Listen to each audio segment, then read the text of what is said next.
आज शनि प्रदोष जीवन को सुख देने वाली, संतान समृद्धि वैभव देने वाली है। निवेदन है आपसे,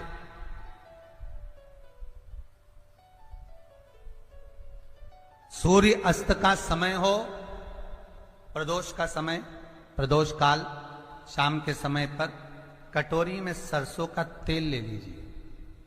शंकर के शिवलिंग पर किसी मंदिर में जाकर सरसों का तेल शिव पर चढ़ा। तेल चढ़ते समय शंकर के शिवलिंग पर त्रिपुंड बना दें। ये एक उंगली, चीटी उंगली के पास वाली उंगली शंकर के शिवलिंग पर टच कर कर रखें और अपनी मनोकामना पूर्ण कहें। बाबा विश्वनाथ पूरा करता है। भगवान शंकर के द्वार पर स्वयं शनि महाराज आज मिलने के लिए, और जितने ग्रह नष्ट देने वाले हैं, कारक ग्रह हों, बेकार वृत्ति वाले हों, वो सब आज शनि सबके दोष मिटा देता है। शंकर भगवान के मंदिर में आज शनि प्रदोष के दिन, मंदिर में नहीं तो घर में अगर शंकर का शिवलिंग है तो एक दिया अवश्य लगाओ। शनि महाराज जीवन का सुख प्रदान करेंगे, आनंद। शनि प्रदोष, मान लो कोई व्यक्ति पैसे खाकर चले गया, नहीं दे रहा है, तो शास्त्र कह रहा है भगवान शंकर के मंदिर में शमी का पत्र, शमी का पत्ता, शमी पत्र, शंकर के मंदिर में काली तिल्ली के साथ में शमी पत्र, शनि प्रदोष सुख का देने।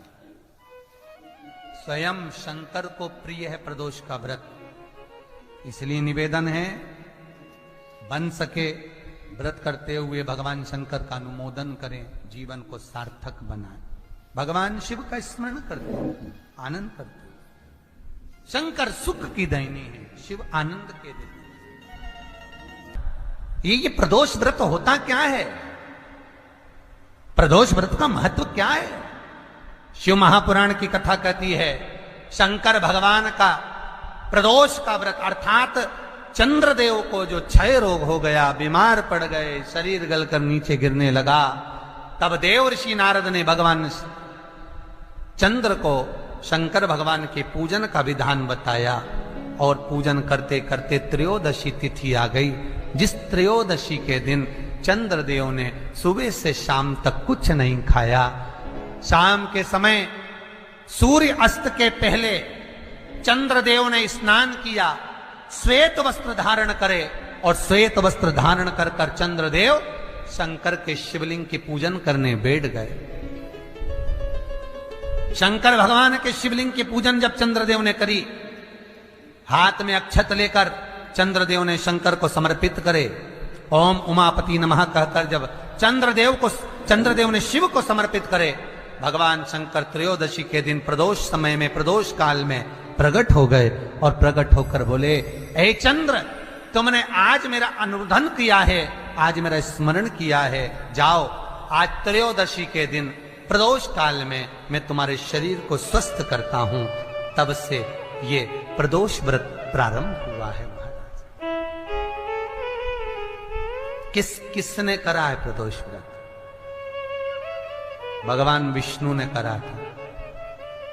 जब घोड़े का मुंह लगा, हयग्रीव अवतार, लक्ष्मी जी हंस दी थी तो घोड़े का मुंह भगवान विष्णु का लगा, तब भगवान विष्णु ने प्रदोष व्रत करा था। भगवान विष्णु प्रदोष व्रत 11, 26 एक प्रदोष का महत्व, एक एक प्रदोष शंकर भगवान का मिलन बिंदु है प्रदोष। अभी अपन आगे सुनेंगे शनि प्रदोष की भी महत्व का। प्रयास करना, जब जब जिस महीने में जो प्रदोष पड़ा करे, जब प्रदोष पड़े, बन सके 1 बेलपत्र, बन सके 5 बेलपत्र, शमी पत्र, हरे मुंह, हरा मुंह, बेलपत्र, एक कलश के अंदर थोड़ा सा पानी लेकर 1 बेलपत्र, हरा मूंग, शमी पत्र डालकर और उसमें थोड़ा सा गुड़ डालकर भगवान शिव का स्मरण कर कर प्रदोष काल में, मान लो कोई काम आपका बहुत जरूरी है, बहुत दिनों से आप थक गए हैं, नहीं हो रहा, कर्जा बढ़ रहा है, धन नहीं आ रहा, व्यापार नहीं चढ़ रहा, या कोई समस्या बहुत प्रबल है, कोई एग्जाम में बैठ रहे हो नहीं हो रहा, परीक्षा भी दे दी है, रिजल्ट आने ही वाला है, तो भी प्रदोष काल में, प्रदोष के समय वो जल, मूंग, समीपत्र और बेलपत्र और गुड़ का शंकर के शिवलिंग को समर्पित करना प्रारंभ कर दो। 2 या 3 प्रदोष करोगे, बाबा आपकी मनोकामना शीघ्र पूर्ण कर देगा। 2 या 3 करो, बाबा करेगा। होता है तो प्रदोष व्रत का नियम जो आप ले रहे हैं, प्रदोष व्रत को जो आप श्रवण कर रहे हैं, उसको जरा ध्यान से सुनिएगा। सबसे पहले स्नान ब्रह्म मुहूर्त का, सुबह का, उसके बाद में फिर आसन पर बैठकर भगवान की भक्ति को धारण करना, शंकर का अनुमोदन करना, शिव भक्ति में डूबे रहना, शंकर का स्मरण करना, शंकर के नाम का स्मरण करते रहना। ये प्रदोष का मूल तत्व। महाराज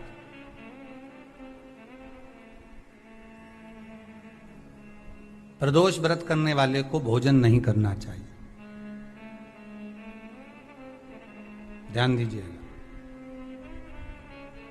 फलाहार करो, उसमें भी नमक का सेवन मत करो। प्रदोष व्रत में नमक का सेवन वर्जित होता है। कारण क्या कारण होता है?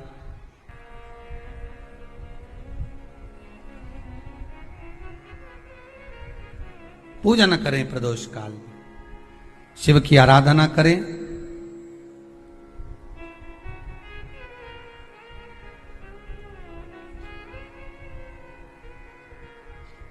आगे वर्णन आया। प्रदोष व्रत करने वाले को प्रदोष के दिन प्रयास करना चाहिए कि रात्रि के समय पर आधा घंटा, 10 मिनट, 20 मिनट जागरण करे। जागरण मतलब थोड़ा भगवान का भजन कर ले। भले 4-5 माताएं इकट्ठी नहीं हो तो अपन अकेले ही कर लो। अपन अकेले कम है क्या भाई? अपन कम पड़े? आराधना अकेले भी करो, जागरण करो। जब आपकी 11 प्रदोष हो जाए, 26 प्रदोष हो जाए, तब उद्यापन करो। उद्यापन 2 ब्राह्मणों को जोड़े से बुलाओ, ब्राह्मणों को जोड़े से बुलाकर उनके चरणों की पूजन कर कर, आराधना कर कर, सुंदर मंडप तैयार कर कर भगवान का, उसमें सुंदर रंगोली डालकर, मंडल बनवाकर पूजन करो शंकर भगवान की प्रदोष का। एक दिन पहले गणेश की आराधना करो, पूजन करो, और प्रदोष वाले दिन जो मंडल बनाए हैं पूजन अर्चना करने के लिए, जो स्थान दिया है, उसकी आराधना करो। खीर की आहुतियां दीजिए 108 बार। जो ब्राह्मण आए उनके माध्यम से मंत्रों द्वारा पूजन कराकर खीर की आहुतियां दीजिए शिव नाम।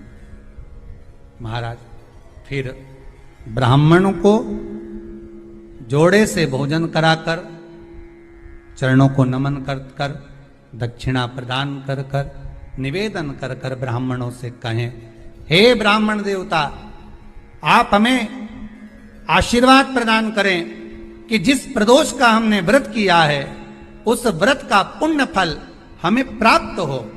ऐसा ब्राह्मण चरण को नमन कर कर, प्रणाम कर कर उनसे अपने मस्तक पर अक्षत छुड़वाएं।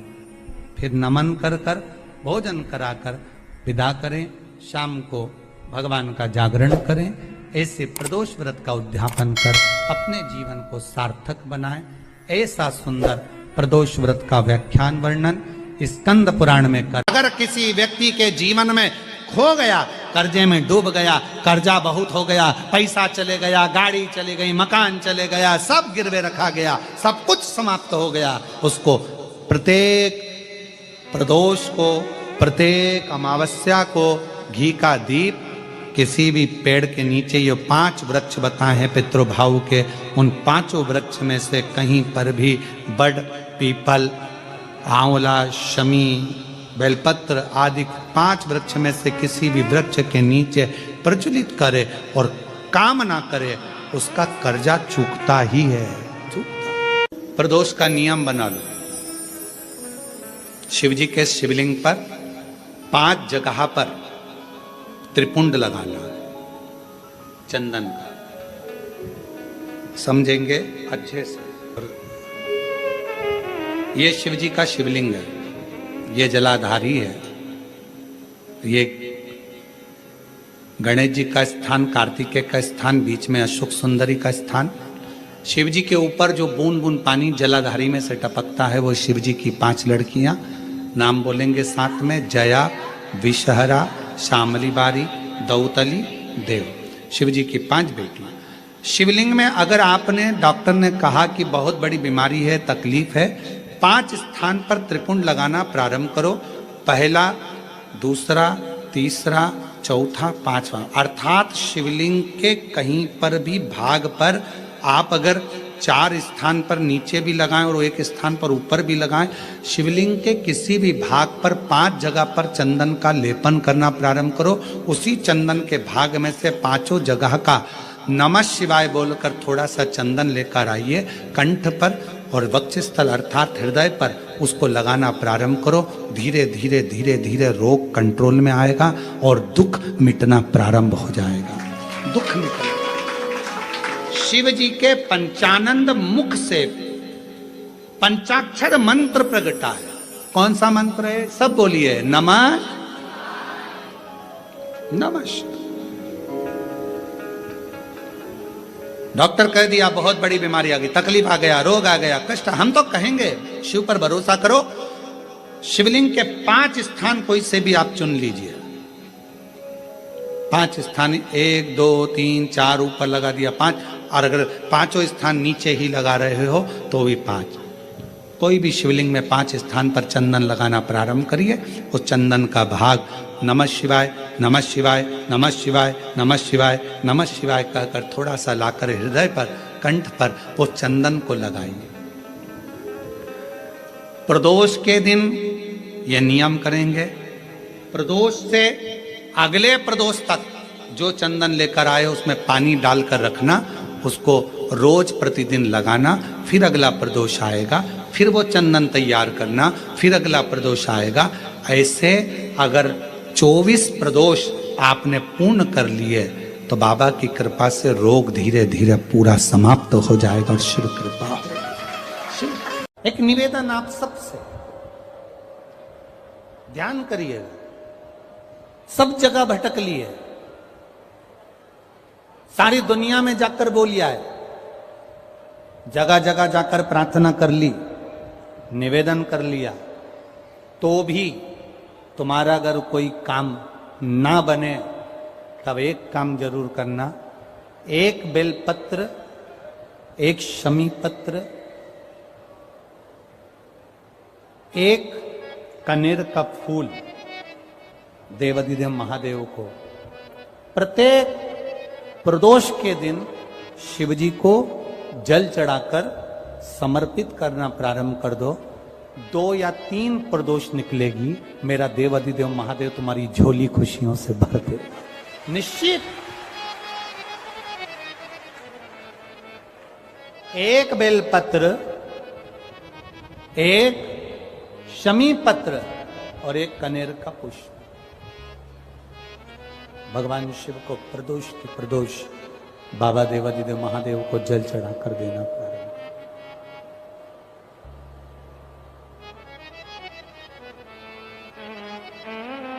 आप दीजिए, वो स्वीकार करेगा। विषम स्थिति में, विषम परिस्थिति में आपने सब दूर भटक लिए, सारी ऐसी कोई जगह नहीं जहां तुम नहीं गए, पत्रिका भी दिखाई, वास्तु भी कराया, सारा दुनिया का काम कराया, उसके बाद भी सुख की अनुभूति नहीं। तब देवाधिदेव महादेव की शरणागति पकड़ी। अपने भजन के बल को बढ़ाओ, राम नाम, कृष्ण नाम, शिव नाम, जो नाम तुम जपते हो उसको बढ़ाने का प्रयास करिए।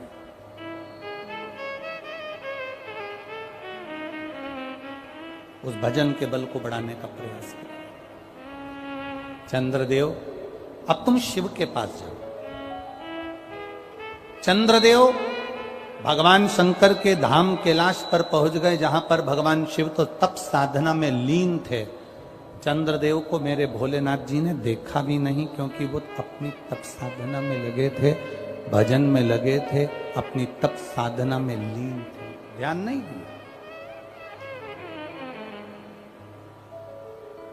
अब एक बात ध्यान रखेंगे, शिव जी का पशुपति व्रत करा, सोमवार का व्रत करा, प्रदोष का व्रत करा, सावन के सोमवार करे, उसके बाद भी भोलेनाथ जी नहीं सुने, तो ये मत सोचना कि मैं भोलेनाथ जी का पशुपति व्रत नहीं करूंगी, अब मैं सावन के व्रत नहीं करूंगी, अब मैं भगवान की पूजन नहीं करूंगी, अब मैं शंकर जी के मंदिर में जाकर एक लोटा जल नहीं चढ़ाऊंगी। ये कभी मत सोचना, बल्कि ये सोचना कि मैंने जो आराधना करी, मैंने जो पूजन करी, मैंने जो व्रत करा, मैंने जो तप साधना करी, हो सकता है उसमें कोई कमी रह गई हो, इसलिए दूसरी बार करूंगी, तब मेरा महादेव मेरी मनोरथ पूर्ण जरूर करेगा। ये निश्चितता के साथ, एक प्रबल विश्वास के साथ, एक प्रबल भरोसे के साथ, एक प्रबल दृढ़ता के साथ मेरे को करना। चंद्रदेव को देवादिदेव महादेव ने नहीं देखा,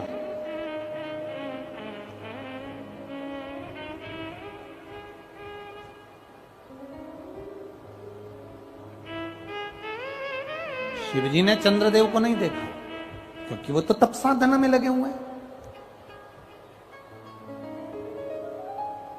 कोई तुमसे आकर कह दे कि शंकर भगवान को 50 किलो दूध चढ़ाओगे तो शंकर भगवान प्रसन्न होंगे, तो समझ लेना कि पक्का झूठ बोल रहा है। क्योंकि शिव महापुराण की कथा कहती है, गौ माता का एक छोटी सी चम्मच से भी आधा चम्मच, आधी चम्मच का भी आधा चम्मच, एक बूंद दूध भी गौ माता का, देसी गाय का जल में मिलाकर अगर शिव जी को समर्पित कर दोगे तो मेरा महादेव प्रसन्न हो जाता है। यह जरूरी नहीं कि 50 लीटर चढ़ाओगे, 100 लीटर चढ़ाओगे, 51 लीटर चढ़ाओगे, 108 लीटर चढ़ाओगे तो महादेव प्रसन्न होगा, ना ना ना। शंकर भगवान को रिझाने के लिए तुमको बहुत कीमती शिला की जरूरत नहीं पड़ती, भगवान शंकर को रिझाने के लिए बहुत कीमती पत्थर पाषाण की जरूरत नहीं पड़ती, भगवान शंकर को रिझाने के लिए सोने के आभूषण की जरूरत नहीं पड़ती, भगवान शंकर को रिझाने के लिए तो तुम किसी भी बगीचे की एक मुट्ठी मिट्टी को उठा लो, उसको उसन लो और उसका शिवलिंग बनाकर पूजन कर लो, मेरा महादेव 12 ज्योतिर्लिंग के बराबर स्वीकार कर लेता है। प्रदोष का दिन, प्रदोष काल का समय, भगवान शंकर प्रदोष के दिन, प्रदोष काल में अपने भक्तों के घर पर नंदी के कान में जो बोल कर जाता है, शिवजी नंदी पर बैठकर उस भक्त के दरवाजे पर उसका कल्याण करने के लिए प्रदोष के दिन, प्रदोष काल में पहुंचते हैं। हर हर प्रदोष के दिन, प्रदोष काल में देवादिदेव महादेव उस शंकर के भक्त के घर जाते हैं, जो भगवान नंदीश्वर के कान में कहकर जाता, नंदी के कान में जिसने कहा।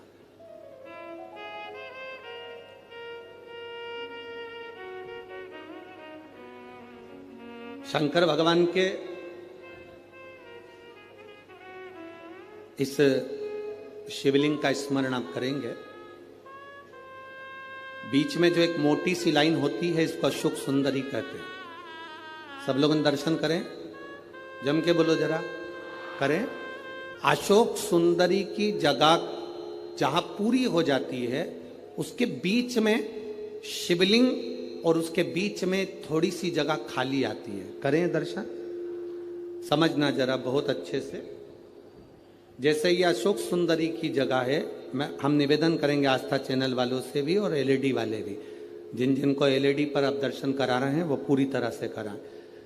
गणेश जी का स्थान, षडानंद कार्तिकेय का स्थान, अशोक सुंदरी का स्थान बीच में। अशोक सुंदरी का जो स्थान पूरा हो जाता है, वहां से लेकर शिवलिंग के बीच में खाली जगह आती है। करें दर्शन आप लोगों ने, खाली जगह आती है। उस खाली स्थान की जो महत्वता है, ये जो अशोक सुंदरी से लेकर बीच में जो जगह है, ये भगवान शंकर की जो धर्म पत्नी है माता पार्वती, उनकी जो योगनियां हैं 64 योगनी, उनकी जो शक्ति पीठें हैं, उनकी जो सिद्धता है, उनकी जो सिद्धियां हैं, ये अशोक सुंदरी से शंकर के शिवलिंग के बीच में जो खाली जगह होती है, इस स्थान पर 64 योगनियां, देवियां, अष्ट सिद्धियां, नवनिधियां सब इस स्थान पर रहती है। इसलिए हमारे यहाँ शिव महापुराण की कथा कहती है, पूर्ण पूजन के बाद अगर कोई नारी, कोई पुरुष, कोई बच्चा, कोई बुजुर्ग अपने मन की बात का स्मरण इस जगह पर हाथ को रखकर, जैसे किसी के हृदय पर हाथ रखते हैं तो दिल धड़कता हुआ स्मरण होता है, उसी तरह यहाँ स्पर्श करेंगे और स्पर्श कर कर जब अपने मन की बात कहते हैं तो देव अधिदेव महादेव नंदी के साथ आकर प्रदोष के दिन कार्य की सिद्धता पूर्ण करते हैं। उस स्थान की मूलता होती है, वो स्थान। समझ में आएगी ना जगह? अरे बोलो तो जम के। नहीं समझ में आई हो तो एक बार फिर वापिस समझ लीजिए, फिर समझो बाप।